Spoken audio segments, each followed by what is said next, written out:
There are artists who find success quickly and early.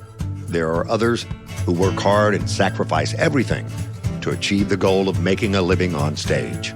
Lainey Wilson falls directly in the center of the latter group, spending the first years of her time in Nashville, living in a trailer parked outside a recording studio. She moved to town in August of 2011. 7 years later, she would sign a publishing deal with Sony ATV.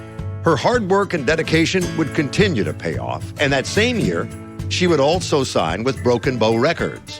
From there, the hits started coming, as did song placement in shows like Yellowstone. In 2019, she was named one of CMT's Next Women of Country. And on Valentine's Day of 2020, she would make her Grand Ole Opry debut. 3 years later to the day, I caught up with Lainey backstage at the Opry to celebrate her 3-year Opry anniversary. We talked about those early years, finding her home and her audience, and where she hopes to go from here. Bill Cody presents Lainey Danae Wilson. You're pulling out the middle name. On the stage of the Grand Ole Opry, where 3 years ago, as we stand here, you made your Grand Ole Opry debut, and I got to host. You sure did. And I remember as you walked off, you saying, "This is the best Valentine's gift I've ever gotten." I got the most flowers I've ever gotten. I mean, it was a treat. Take me back, 9 years old. You visited the Grand Ole Opry with your parents. You didn't come to Nashville. You went to Pigeon Forge. Is that right? We did. We went to Dollywood and we did all that. And on the way home to Louisiana, I begged my mom and daddy just to drive through here. And of course, we couldn't come to Nashville without going to the Opry. So I remember exactly where I was sitting. And I mean, it's just a full circle moment for me. I mean, we saw Bill Anderson and we saw Crystal Gale, Little Jimmy Dickens, Phil Vassar. I remember looking up there and looking up here and being like, I'm gonna stand in that circle one day, whatever it takes. We gotta make it happen. But the music bug had already bitten. Right? The music bug had actually just hit me. Really? I'd sang at my kindergarten graduation. Hannah Montana? I mean, not during that time. That wasn't until 8th grade. But yeah, I wrote my first song a couple weeks actually before this trip. What was the name of it? At 9 years old, it was called Lucky Me. And yeah. How poetic is that as we stand? I know, lucky me. It really is. What do you say we take a walk down memory lane? Let's do it. And talk about how lucky, not lucky, talented, it's paid off you have been. Too. It's a little bit of luck.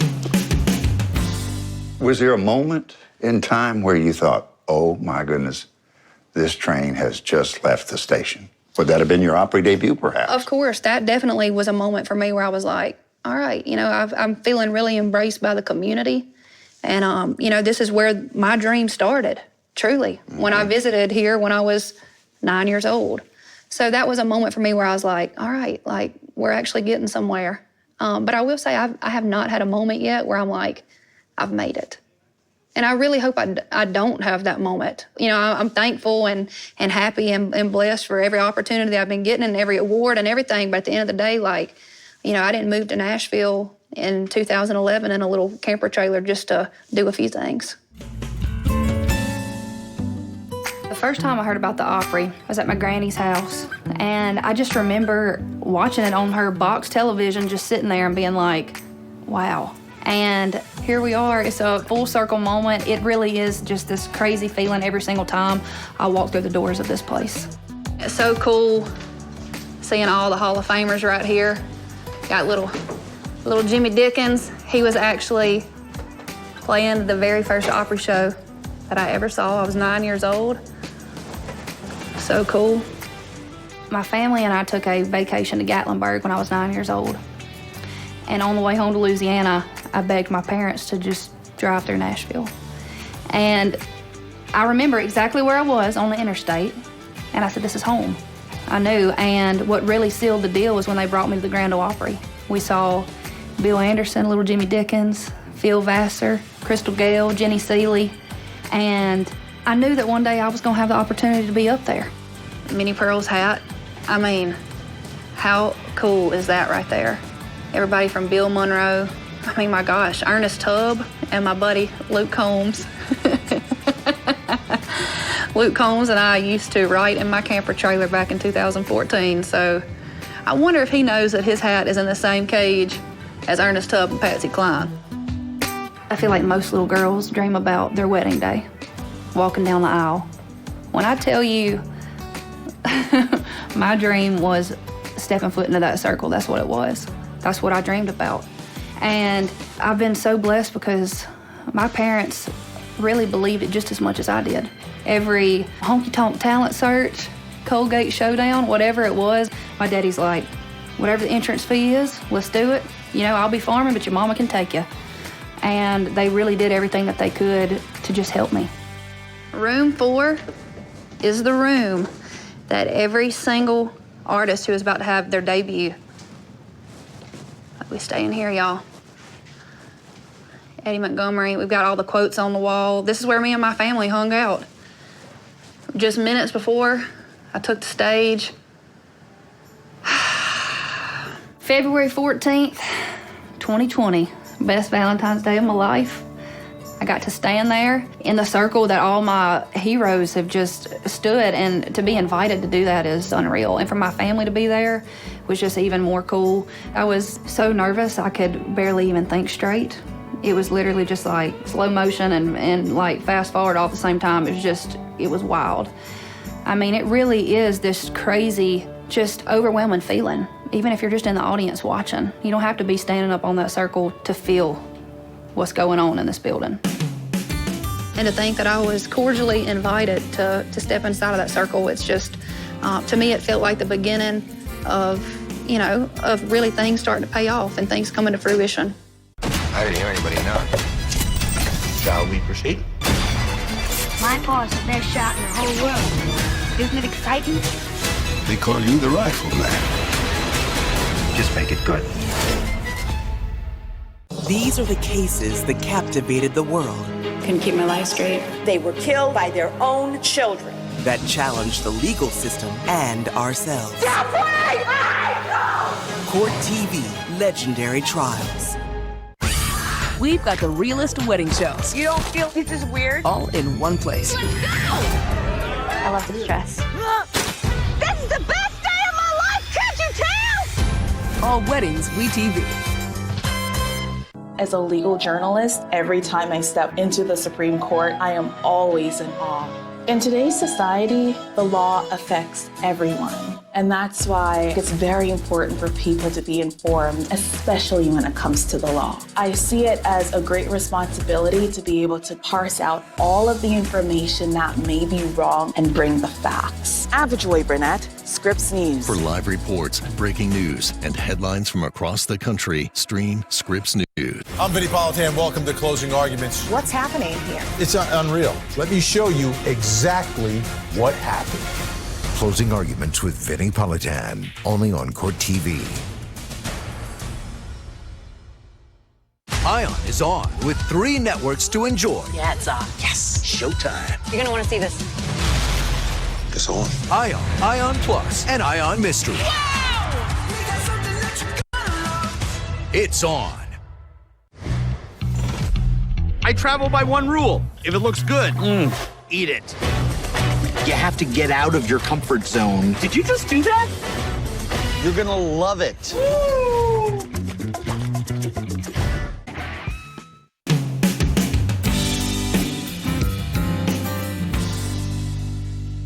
Take me through that day just before we step in here. Ooh. What had your day been like? A nervous wreck. Yeah? A nervous wreck. Did you sleep at all for the days prior? I know you started the morning with me on Coffee Country and Cody on WSM and Circle, because Circle was only a couple of months old at that point. That's right, yeah. We started out talking to you. I was so nervous, but it was the good kind of nervous. Welcome to Coffee Country and Cody. Good morning. And I hope Joel Wilson in the booth is coming in tight on Circle Television on that. I can't get this smile off my face because I'm debuting at the Grand Ole Opry in just a few hours. Oh, my gosh, y'all. That smile says it all. I'm so excited. Friday is the day. Joe, you share a lot in common. You both grew up in small towns in the South. Yep. Girls were the dream to come to this town and Yes. make records and play the Grand Ole Opry. And I love turquoise. And oh, girl, Lainey, I'm just telling you, you might want to take inventory of your turquoise because we can share. I've got plenty. I want to be like the little pickpocket on the Robin Hood the Robin Hood cartoon, like slip one off. I love that. They all turn my finger green, but we won't talk about that part.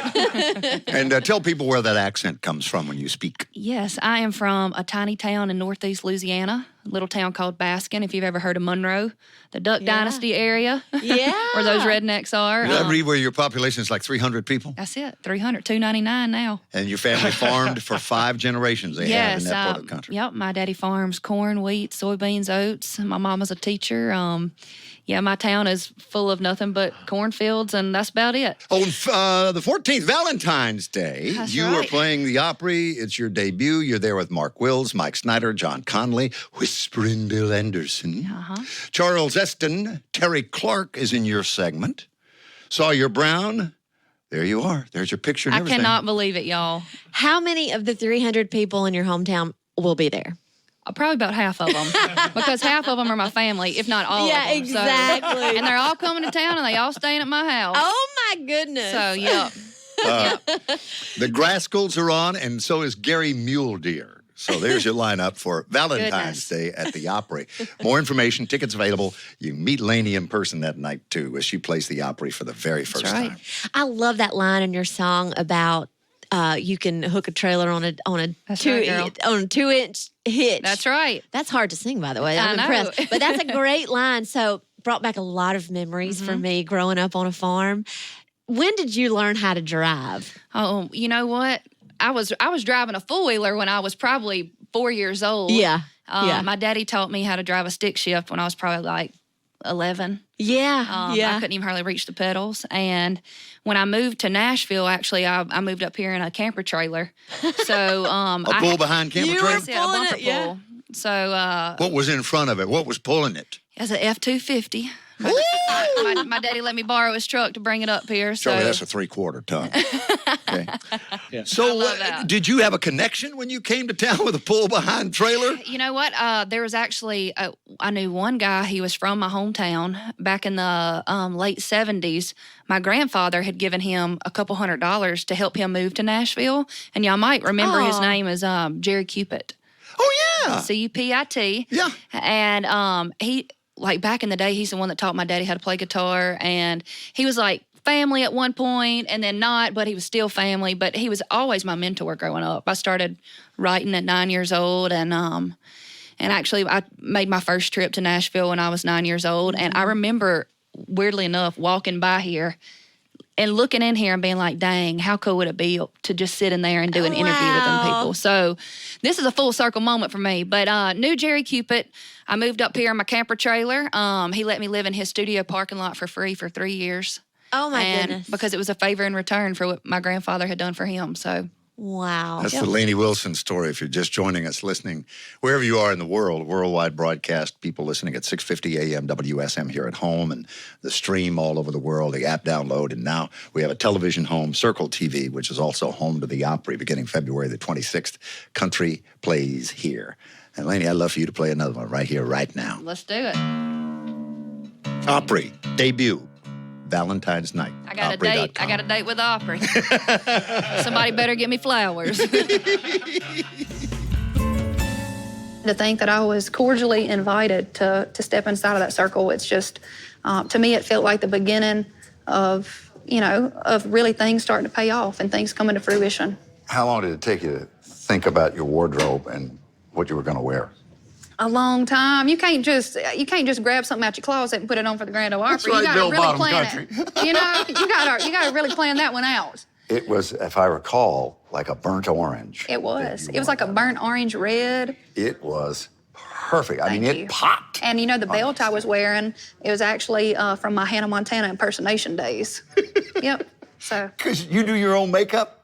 Did I see that? Well, most of the time, but I didn't that night. I mean, for your special debut, occasion, you gotta have somebody fix you up. I needed a little help that day.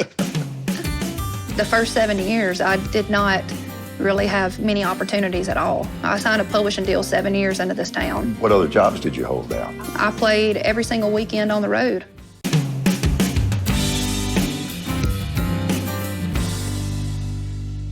So debut night, which we referenced at the top of the show, Standing in the Circle, this is where all debut artists come, dressing room 4. Yes, this is where my crazy family was just, they walk through the door and they're like, oh my gosh, I gotta get in here. I'm like, y'all better be good, on your best behavior. We're gonna get kicked out of this place. Tell me, your mom and dad, Brian Wilson, the cowboy, not the beach That's boy, right. which you famously said on the CMA award show. Yep. Brian and Michelle Wilson. And Michelle, school teacher mom and a farmer daddy. Farmer daddy. Did I say he was a banker too? He is a banker. He does farm loans. So he pretty much kind of works out of his truck. He'll drive around to the farms and kind of wheel and deal out of his truck. So he was perfectly at home hanging out with this family atmosphere backstage. At this the is, Grand Ole I mean, Opry, I'm sure. which everybody here also makes us feel right at home. Every time I walk through those doors, I get greeted, and it's crazy to feel a part of that country music community and family. And y'all treat me like one of your own. You left right after high school, came to town, did you not? Yep. Now, what's the backstory? Was it your grandfather who loaned a friend down there in Baskin, Louisiana, population 300, roughly, give or take? Yep. $300 for him to get to town? Yep. Before you got to town? Yep. His name was Jerry Cupid, and he wanted to be a producer, wanted to be a songwriter. And my grandpa on my daddy's side, he's always supported music. And, he used to take us to bluegrass festivals, and he bought my daddy his first guitar. So he wasn't a musician himself, but he just loved it. So when Jerry said, hey, I want to move to Nashville and try this thing, my grandfather gave him a few $100s just to help him move here to get started. So as a favor in return, years later, I mean, my grandpa wasn't even around to see it, but Jerry let me live in his studio parking lot for free in my camper for the first 3 years I was here. So it just goes to show you that what you do in this lifetime can come around generations later. So you can back a trailer. I can do it. I didn't say I could do it good, but I can do it. It's an art. It is an art, and it's hard, I'll tell you what. So for people out there watching this and they're going, oh my goodness, she talked about overcoming fear and the unknown, and what was life like for you day to day in those first few weeks that you were in town? Hard. The first 7 years, I did not really have many opportunities at all. I signed a publishing deal 7 years into this town. What other jobs did you hold down? I played music. I would go home to Louisiana, Mississippi, Arkansas. I played every single weekend on the road. So I have been a touring musician for over a decade now. That reminds me of something I heard you say once, that you didn't have a plan B because plan A had to work. Yep, that makes me sound a little bit borderline psycho, but I'll take it. I'm like, no, that's how I've always kind of viewed it. This was gonna be it. I didn't know exactly where I was gonna land. I didn't know what it was gonna look like. That's what keeps it kind of cool and exciting, So you said 7 years when you got your publishing When I finally got a publishing deal, I signed with Sony, ATV at that time, and then they started pitching my music around town, and labels started hearing my voice on demos, and then I think that's kind of when my voice got introduced to a lot of folks. So Broken Bow at that point was like, we want to get a meeting with her. And that was it. I felt like I've always made my decisions based off of who's the most excited about me, whether it's, my management, publishing, labels, band, whatever. It's about who's showing the most excitement. So that's something I've just tried to make sure I keep on my side. You said your voice, and it made me think about your accent.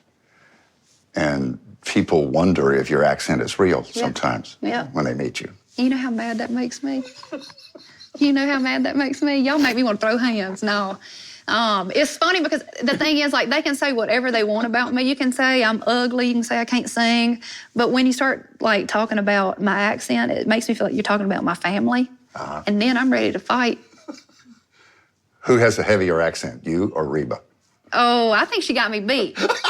What do you think? I want to know it's too different, two completely different. When I first met you, I was like, boy, this is Reba strong right here. Okay, I'll take it. I'll take it. It's worked out well for her, It sure hasn't has. It sure has. Well, I will say I think I have found the right people in this town who allow me to be nothing but myself. And I feel like I can go into the writing room and I can lay it all out on the line. I'm not afraid in front of them.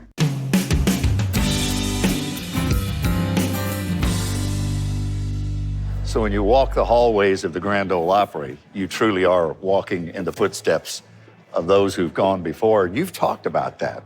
Absolutely. The people who paved the way that didn't know they were paving the way That's for the right. next generation. And here you are in a position now to pave the way. And that's paving crazy. That's the way. crazy. That's crazy to me. Yeah, you know, there's so many women before me, not just women too, but, you know, I think about those women. I think of like Dolly, I think of Reba, and then, you know, they were paving the way for people like Miranda and Ashley McBride, and they were paving the way for people like me, and it really just kind of keeps on going, and it's a really special thing. Tell me about Ashley McBride and that friendship. I love her so much. Sitting around the breakfast table with your songwriter friends. Your place is to hang, isn't it? It is. It is the place to hang, and well, she's got a good place to hang too at her spot. But we just have so much in common. You know, we've both been here for a really long time. And when did you meet? We probably met about 6 years ago, but really got close about 3 years ago. And she has done everything in her power to see me do well. She called WME and she's like, put Lainey on as many shows as you possibly can. Like, I want to help this girl. And she's really paying it forward. And people did that for her. And it's exciting to think that I'm going to be able to do that for somebody too, you know? And she's a member of the Grand Ole Opry. And she is a member of the Grand Ole Opry, which is just mind-blowing. That's perfect, My isn't friend it? is a member of the Grand Ole Opry. We are here at my house in Nashville. My house tends to be the house that everybody wants to kind of come hang out at, spend a whole lot of time around the kitchen table. I get the question a lot, is Lainey's accent real or is it effective? I know. Yeah. And I'm like, no, that's real. It's real. I'm from a town of 300 people in northeast Louisiana, a little town called Baskin. When there wasn't anything to do, we'd sit around the kitchen table and we'd just tell the same old stories, but it was the kind of stories that got better every single time you heard them. And that right there is really where I got my love for storytelling. I've told y'all about my 13th birthday party. So we had just moved schools, me and my sister. Mama was trying to make sure that we made friends. So my birthday party was coming up. We were gonna have slip and slides and water games and whatever. She sent out invitations to the entire school, 8th grade through 12th grade. And on the front of that dang invitation it said, come prepared to get wet, wild, and nasty. Country music was really more than just a genre for me and my family. Like, we lived out the lines to those country songs. And songwriting, it's just me. It's a part of me. Even if I was a school teacher back home in Louisiana, I'd be coming home every single day writing music because I just can't escape it. We had a 2A write after we met. We were both a little hungover. Very. Perfect. But it was like therapy with her. I was like, I didn't feel pressure. We wrote a song called Lazy Boy. I'm a fair share of them. They ain't ever wasted when a girl lays back in her lazy boy. It was awesome. All these people around this kitchen table, I have written many a songs with every single one of them. And it's so crazy how fast you can actually really get to know somebody that you write a song with. And then when you write 100 songs with that person, you have a bond that is just cannot be broken. I literally cried the first night that I met you. I went to see Casey Tyndall because she and I had been working together for about a year at that point. And Lainey was playing around with her. And she played Dreamcatcher, and I started crying in the bar and got chills all over my body, and that had never happened to me. Wow. And I was just like, I gotta talk to this girl. And so I just said, whatever you need, call me. And then about a month later, she hit me up and was like, hey, I need some demos done. And that was 5 years ago. And that was my EP. Trying to get my foot in the door, just writing with people on Music Grove, nobody really wanted to give me a shot. It was me, you, and Casey writing, and you texted Troy at Sony ATV. I called him. I said, you either need to get down here and sign this girl right now, or I'm walking her across the street to Warner Brothers. That's what I did. Yep. They called you. Yep. Yeah, the rest is history. The day I met you was the day you signed. There wasn't a language barrier in the writer's room, which made it really easy, and we grew up not too far from each other, all of us, I guess, you know? But yeah, fast friends. You do that to people, though. You got some magic around you. You know, I moved to town in August of 2011, and I looked around, and I'd see people who moved here a few months ago just all of a sudden have a publishing deal, have a record deal. But I've always just kind of been like, you know what, this is my story. And I always think back to that kind of stuff. I'm like, no, if you want something bad enough, then no plan B. Plan A's got to work. And that may be one of the things that draws people so much to you that's so magnetic is being unafraid and not being defiant, but just being unapologetic and unafraid. I like that. Because you're like well, me. half the time I might be afraid, but I'm gonna act like I'm not. Right. Forrest Whitehead has always just been a big supporter of mine. He's also from Louisiana. He also moved to Nashville in a camper trailer, so we were like trailer buddies. But he was producing Kelsey Ballerini at the time, and he made a call to ASCAP, Robert Philhart over there, and they ended up putting me in this GPS program, which kind of introduced me to Nashville and Music Row and the publishers, and really kind of got the buzz going. But also at this time, I ended up meeting my manager, Madeline Monchik, and it's having those people like Forrest, like Mandolin, people in your corner like that who will fight for you. And I can't imagine my life without them. I know, things can be here today, gone tomorrow. Nothing ever stays the same. But I know that I'm really dang grateful for them right now. It's going to make me emotional, but I feel like I've been preparing for the race. And I finally entered it, and now I'm about to run it. Your songwriter friends have said that there is a magic, there's an aura that surrounds you that draws people to you, and you get the best out of them, and they get the best out of you. Mm-hmm. What is that? What do you think it is? They think it's magic. Yeah. Well, I will say I think I have found the right people in this town who allow me to be nothing but myself. And I feel like I can go into the writing room and I can lay it all out on the line. I can say it even if it sounds silly, even if it sounds stupid, and that might spark an idea that they have. So I'm just I'm not afraid in front of them. I feel fearless with the right kind of people around you. And I feel like if you have the right kind of people around you, then you're going to feel that way. You're going to feel like I can just be an open book. And for me, I feel like my best songs come when I can just be an open book and tell it like it is. It's talking about something that a lot of folks don't want to talk about, but it's real life, and it happens behind closed doors all the time in families that you would never expect. And I think it needs to be our job to sometimes sing about things that are hard to talk about.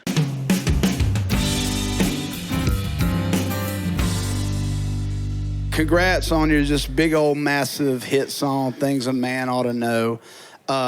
You know all the things a man ought to know? I feel like I'm at like 85%. I know you know how to take an ice bath. I saw that. I can do that. I did an ice bath the other day. Hey, if anybody at home thinks that's a good idea, it's really not. Have you ever done one of those before? Heck no. So I took a cold shower one time. I said never again. Yeah, I will tell you, the first 2 minutes, the worst 2 minutes of my life. 100%. See, it was brutal. I don't know how athletes do it. But yeah, I that's why I'm not an athlete. Yeah. That's the only reason. Same. I had all the speed, the agility, the height, the strength. Yeah, all of it. Just didn't want the ice bath. Yeah, I get it. Trust me, me too. But I mean, just coming off a big old hit song. I mean, massive tour with Jason Aldean and our boy Hardy. I mean, this year's been unbelievable to you, and now a duet with Cole Swindell, fellow Georgia boy. Never say never. I mean, you on a rocket ship, girl. It's freaking awesome. I mean, talk to me about just, I guess, the whole journey over the past 12 to 18 months. Oh my gosh, man. It's been a whirlwind. I just feel like, first of all, I feel like last year wasn't even a thing. So it's almost like we just it's been crazy. But August 1st, I had my 10-year anniversary of being here in town. They say it's a 10-year town, right? Absolutely. Yeah, and it's starting to feel that way. Because it's literally Things a Man Ought to Know went #1 almost literally 10 years later to the date. That's so nuts. It is so crazy how for so many people, it's that way. I mean, I was talking to Jameson Rogers. He's been here 11 years. Yeah. Haley Witters. I mean, it's just so crazy, all that time and effort, and now you're a overnight success, as they like to put it. Yeah, what a lot of folks think, and they don't see everything that goes in behind it, and the thousands and thousands of songs you write. I mean, a lot of them are terrible. Oh, yeah. Most of them for me, yeah. But, I got to go on the road with Jason and Hardy, and I just learned so much. That was like my first arena amphitheater tour. I mean, that is Forged with Fire if I've ever heard of it. I mean, that is like trial They were by like, besides you, they were like, let's think of the most 3 redneck people we can think of and put them on a tour together. Exactly. So, but it's been great. I just feel so blessed, and I'm excited. I feel like I've been like preparing for the race. I finally entered it, and just now I'm about to run it. Saying What I'm Thinking gave you your first single, Things a Man Ought to Know. Yep. And that, again, was a life changer. It was. And that led to Bell Bottom Country, which is now not only giving you hits, but it's helped you make history because you have 2 in the top 10 at the same time. Can you believe that? I'm just as shocked as you are. I can see it in your eyes. Like, yeah, 2 songs about a truck, Weight in the Truck and Heart Like a Truck. I guess you write and sing about what you know, and I know about trucks. Yeah, Things a Man Ought to Know and Things that Lainey Know. That's it. I just feel so blessed, really, you know, and the cool part about it is I really feel like this is just the beginning, and I will probably say that 10 years from now, too. I feel like it's just the beginning. When do you meet Cole Swindell and become duet partners? I met him actually after an award show. We both write for Sony, and I got to shake his hand there, and I've been a fan of his. You know, I think he's a great songwriter, and once I got to know him, I was like, I really like this guy. I'm bringing him out of shell, you know? And is it true that you were on the beach on vacation or something when he sent you the demo and said, hey, I think we should sing this together? And then you were on vacation, so you didn't get right back. Yeah, I was and like... was panicked that you didn't like it. Yeah, I made sure I typed it up, and then the bubbles would disappear. You know, I was trying to make him work for it. Yeah, he tells that funny story. He's like, I didn't know if she was going to be into it or not. He was like, I was wondering when am I going to get a text back? But me and my team, we knew immediately that it was something I needed to be a part of. I mean, Things a Man Ought to Know had just went #1, and we thought we, you know, had the next song, which was Heart Like a Truck. But I'm so glad that, you know, we took this opportunity instead, because I still feel like I needed something else to just introduce me again, and just like it's really important. Well, if nothing else, his fan base Exactly. because it's huge. Exactly. You know, I think it's important for artists like him who have been there and done that to kind of, you know, take the newer ones under their wings and be like, you know, hey, I love this person and I believe in her, and maybe you should too. So that's what he did for me, and I love him so much, and we have a good time together. I mean, he's actually pretty dang funny. Now, Hardy comes into your life, and you guys wind up with this incredible performance on the CMAs for a live performance. It was just, again, to use that word that people describe you with, magical. Where the two of you meet? I met Hardy years ago, probably at Red Door down in Midtown.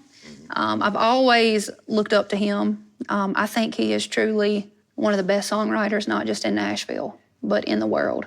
And I think a lot of artists owe it to him for having big old hits on the radio. He can write you a country song, he can write you a rock song, he could write you a rap song. It don't matter, he can write a song. And I love what he's doing for the genre. I think he is like pushing the limits, and I don't think we need to live inside of a box. I think it's okay to have different versions of that. But he's just one of those friends that, you know, anytime his truck breaks down, he calls me to use mine. And so I got a text from him, and I'm like, oh, here we go again. He's trying to borrow my truck. No, but it wasn't that. It wasn't. He said, Lainey, I got this song. He said, I wrote this one a while back, and I feel like it's the best song I've ever written. And I was like, I don't know about that, because everything you write is pretty much gold, in my opinion. But when I listened to it, I knew what he was talking about. When he is sitting there smoking a cigarette after he's killed this guy, waiting for the cops to come. Yep. I was like, I could see that in a movie. I mean, it reminded me of why I fell in love with country music to begin with. Songs like Whiskey Lullaby and Thunder Rolls and Goodbye Earl. It's a murder ballad. It's talking about something that a lot of folks don't want to talk about, but it's real life, and it happens behind closed doors all the time in families that you would never expect. And I think it needs to be our job to sometimes sing about things that are hard to talk about. Well, Grand Ole Opry star and Country Music Hall of Famer Charlie Louvin, toward the end of his life, recorded an album called Murder Songs and Disaster Ballads. So maybe you should do it bluegrass one of these days. I think we're going to do it. The first kissing scene, we probably had to do it 7 or 8 times, which felt like a gazillion. But I said $20 is $20. I do what I got to do, boy. I'm playing. Now I'm really going to end up on the prayer list. Join Clint Black up close and personal as he interviews a new roster of stars for season 4. Terry Bradshaw. Clint Black. They're awing already, isn't that? Am I precious or what? Hear the incredible stories from behind the scenes. I wrote Walt Disney a letter when I was about 8 years old and said, you need to meet me. Talking in Circles with Clint Black returns with an all-new season. You know, I used to bartend. Can I get an amen now? Amen. Woo! When you get to heaven, Right. if you could sing a song with anyone who's already there, who would it be and what song would you sing? I would sing with Glenn Campbell. I love Glenn Campbell. I was listening to the gospel song album the other day that Glenn did. And I swear you've got me. You know how it is, we try to name songs when you're put on the spot. Yeah, always a blank. But it was a song he was singing. I went, wow, so pretty. I don't know what it is. He'll know. He'll know. Maybe in honor of my daddy, I'd sing with Doris Day. And I'd sing, hey, Sarah, Sarah, whatever will be, will be. The future's not ours to see. Que sera, sera. Very nice choice. In honor of my daddy. He loved music. My daddy would say, he would never say, thank you. He'd say, thank you kindly. Oh. He'd say, thank you kindly.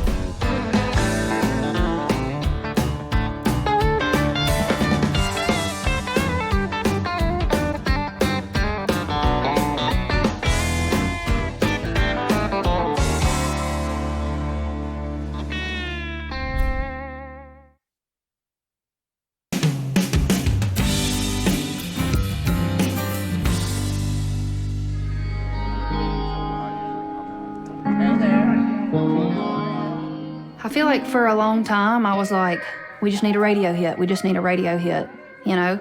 So the best way for me to, get the songs that I need is really just writing right from here every single time. Are we doing it half step down or are we doing it now? Where you're at. I'm starting to feel really accepted. And it's a weird feeling. I mean, I'm starting to have like artists who I have looked up to my entire life know who I am. It's crazy. Like, I could go play a show over in London or Germany, and my music is resonating over there, which, little Lainey growing up, never in a million years would I think people would like to listen to my music in London. You guys ready? Yep. All right, here we go. And you'll be over here. Yeah, I'll be over there. Cool. For the longest time, I have not been in a position to help anybody.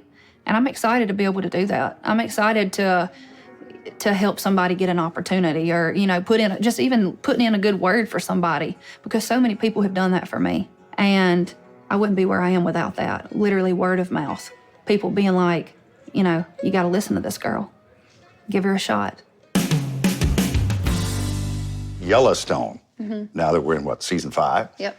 Has played such a huge part in introducing Lainey Wilson's music and now introducing another facet of your career. I mentioned actress earlier, along with singer-songwriter. Yep. Take us through how that, from the first time you realized your music was going to be in there to where we are as we sit here at the Opry. Yep. So Mandolin, my manager, which she's got the perfect name for the music business. Isn't that? I just thought that was perfect. We like to call her Banjo. Spelled a little differently. It's spelled a little different, but it sounds way. the same. Yeah. And you guys have been together how long? We've been working together about 7, 8 years. I'm kind of losing count at this point. But yeah, Thelma and Louise. As other artists watch this, you need management that believes. Oh my gosh, and genuinely cares about you and your well-being. She would never put me in a situation that would cause me any harm or, make me feel uncomfortable. And I can communicate with her. She's one of my best friends, and I think it's a really rare situation and relationship. But I want to see her win. She wants to see me win, and we want to win together. And we're gonna make sure of it. Did she get your music to Yellowstone? She did. She's the one that pitched my music over to WME, and WME sent it over, and a song called Working Overtime of mine. It was on a self-titled EP before I even had a record deal. And they chose the song, Andrea, the music supervisor of the show, and Taylor Sheridan. And that's kind of what introduced me to them and put me on their radar. And then Taylor Sheridan ended up inviting me out to Vegas to play like a horse reining competition that he was doing. And that's where we bonded over horses, you know, and I said, I grew up on the back of a horse, and we just hit it off. You were a rodeo flag girl, weren't you? I was a flag girl. You remember a lot. I think you know my story better than I know my story. You and your sister, both? Yep. Yeah, I thought I knew that. Yeah, we were PRCA rodeo flag girls. Professional Rodeo Cowboys Association. Oh, that's it. We need to know. That's it. And so got to know him out there. We exchanged phone numbers, and he said, I want to help you any way that I can. And he said, it's not because I'm partial, it's because I truly believe in you and I love what you do. And then he put a few more of my songs in season 3, and just really I tried to keep up with that relationship, because if anything, I knew that it was going to lead to more music in the show. And it's crazy how much of an impact the music on that show has had for people's music careers. It's crazy. I mean, the amount of people that it introduces you to. So last February, he calls me, or he texts me, and he said, I got an idea. And I'm like, oh, Lord, here we go. Here's your Hannah Montana moment. Here it is. I'm going to pull out the wig. And he said, I'm going to call you here in just a little bit. So he calls me, and he said, all right, I want to create a character specifically for you. He said, I want you to wear your bell bottoms. I want you to sing your own songs. You know, I just want you to be a musician named Abby. And you're going to fall in love with a guy named Ryan. And, you know, blah, blah, blah, whatever. Kind of just gave me, a little bit of the inside scoop. And without even thinking twice about it, I was like, count me in. Listen, where do I sign on the dotted line? If this is an opportunity for me to share my music with the world, you dang right I'm doing it. Had you taken any acting lessons prior to, or is that in your background? I don't even know if you would consider it acting lessons, but I have worked with this girl named Bridget Berger, who she kind of just teaches you how to, I guess, be in your body a little bit more, be a little more like present. She didn't want me to, whenever we got the script, she didn't want me to learn the script verbatim. She's like, I want you to be able to have a conversation with these people. Own the character. Own the character. So she's really kind of taught me how to do that. And I'm brand new at this, so I'm learning. But I got to learn from the cast and crew. I mean, they helped me as much as they could. I said, I want to be the very best that I can be. I don't want to do enough just to get by. So speak up and tell me. Abby and Ryan have a little lovey-dovey. They do. I said, I'm going to end up on the prayer list back at home. Lord, I knew. I said, they go, oh, Lord, she's going down the wrong path. I knew it would happen. I knew it, singing that bad country music, So what was that like? How did you work your way through it and get comfortable? Or did you ever get comfortable? I did. he made me feel very comfortable. I did have to kind of lay down the law in the beginning because, this was not his first rodeo. It was mine. But I was like, don't be going at it too much. And he said, whatever makes you feel comfortable. But yeah, there were 500 people watching when there were the extras, and you got the cast and you got the crew, and they're like, you got to make sure that your face is positioned a certain way and make sure you're kind of turned this way. So it's really hard, making sure that it looks romantic. How long does a scene like that take? We probably, the first kissing scene, we probably had to do it 7 or 8 times, which felt like a gazillion. But I said, $20 is $20. I do what I got to do, boy. I'm playing. Now I'm really going to end up on the prayer list. Pay it forward is a big theme in the life and career It is. of Lainey Wilson. And Ashley McBride, who just became a member of the Grand Ole Opry, and a friend of yours, dear friend, and a mentor. Yeah. And those that we've talked about already, Dolly Parton, Reba McEntire, and how they didn't realize that they were, though they may have been saying, hey, I want to help. Yeah.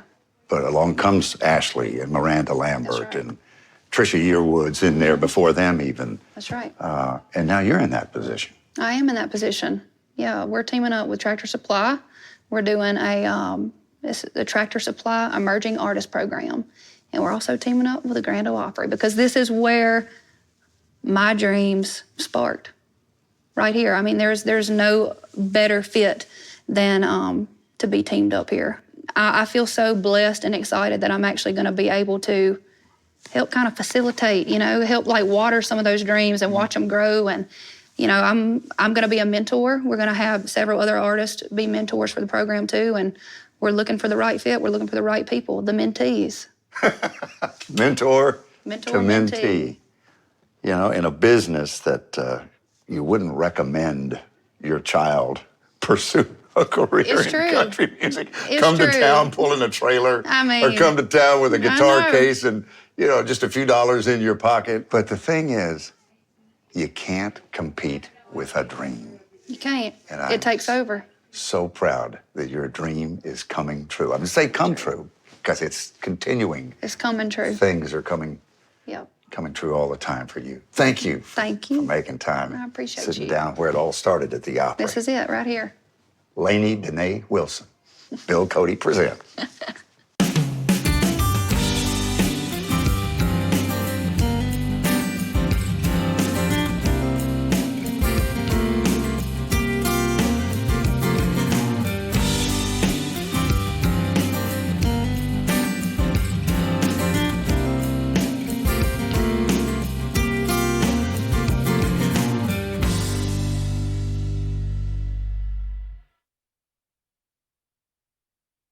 Season